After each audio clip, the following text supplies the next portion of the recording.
ഞാൻ ഇന്നലെ നടന്നൊരു സംഭവം വിവരിക്കാൻ വേണ്ടിയാണ് നിങ്ങളെ മുന്നിലെത്തുന്നത്. കാരണം ഞാൻ ഇന്നലെ ഒരു വീട്ടിൽ അളവെടുക്കാൻ പോയി. എനിക്ക് കുറ്റിയടിക്കലാണല്ലോ പണി. 4 വരി കവിത എഴുതിയ ഒരു ഫയൽ പേപ്പർ എൻ്റെ കൈമിലുണ്ടായിരുന്നു. ആ ഫയൽ പേപ്പറിലാണ് ഞാൻ കണക്കെടുക്കുന്നത്. അതിലാണ് ഞാൻ ഈ ഫയൽ പേപ്പറിലാണ് ഈ കണക്കെല്ലാം എഴുതി ഞാൻ മൊത്തം വീടിൻ്റെ അളവ് ചുറ്റളവിലാണെന്ന് എഴുതി ഈ ഫയൽ പേപ്പറിൽ എഴുതിയിട്ട് എല്ലാം വെച്ചു.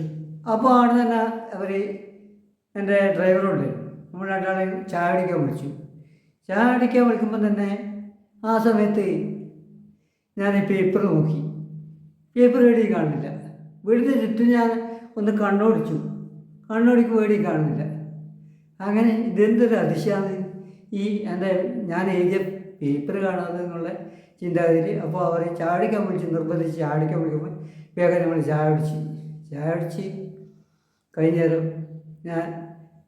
എന്നെ വിളിച്ച മാഷോട് ഞാൻ ചോദിച്ചു, അല്ല മാഷ് ഞാൻ എഴുതിയ പേപ്പർ കാണുന്നില്ലല്ലോ, കണക്ക് എഴുതിയ ആ പേപ്പർ കാണുന്നില്ല, അത് എവിടെയാണ് പോയത്? അപ്പോൾ എൻ്റെ ഡ്രൈവറും പറഞ്ഞു അത് എഴുത്തന്നെ ഉണ്ടല്ലോ എന്ന്. നമ്മൾ 3 കൂടി ചുറ്റുപാടിൽ നോക്കിയതിന് ശേഷം മാഷ ഭാര്യ ടീച്ചറായതുകൊണ്ട് നമ്മൾ അപ്പുറത്ത് അളക്കാൻ പോയ സമയത്ത് പേപ്പർ ടീപ്പായിൻ്റെ മേലെ വെച്ചതാണ്.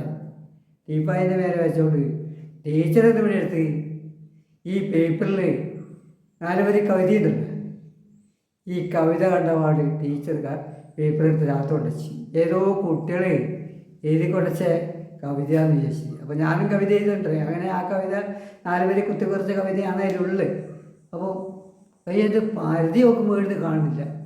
ടീച്ചറോട് ചോദിച്ചു. ടീച്ചർ പറഞ്ഞു എനിക്ക് എഴുതുന്നൊരു കള്ളാസ് കിട്ടിയിരുന്നു, ഒരു പേപ്പർ കിട്ടി. ഞാൻ പേപ്പർ അതിൽ 4 വരി കവിതയാണ് കാണുന്നത്, ഞാൻ കണക്കൊന്നും നോക്കിയില്ല.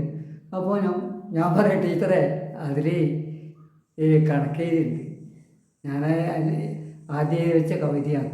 അതുകൊണ്ട് നിങ്ങൾ എന്നാൽ ഞാൻ എടുത്തോണ്ടിരുന്ന അത് പോയി എടുത്തോണ്ടെന്ന്. അപ്പോൾ അങ്ങനെ നമ്മൾ പരിചയപ്പെട്ടല്ലോ. ടീച്ചറോട് എൻ്റെ കാര്യങ്ങളെല്ലാം പറഞ്ഞപ്പോൾ എന്നാൽ ടീച്ചറെ ഞാൻ ഇങ്ങനെ പാട്ടെല്ലാം പാടുന്നതാണ്.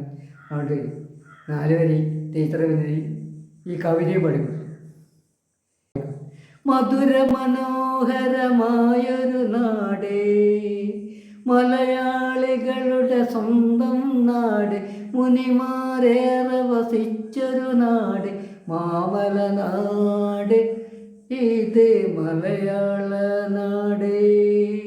മാനുകളോടി നടന്നൊരു നാട്, മയിലുകൾ നൃത്തം വെച്ചൊരു നാട്, മഞ്ഞക്കിളികൾ പറന്നൊരു നാട്, മാമല നാട്, ഇത് മലയാള നാട്.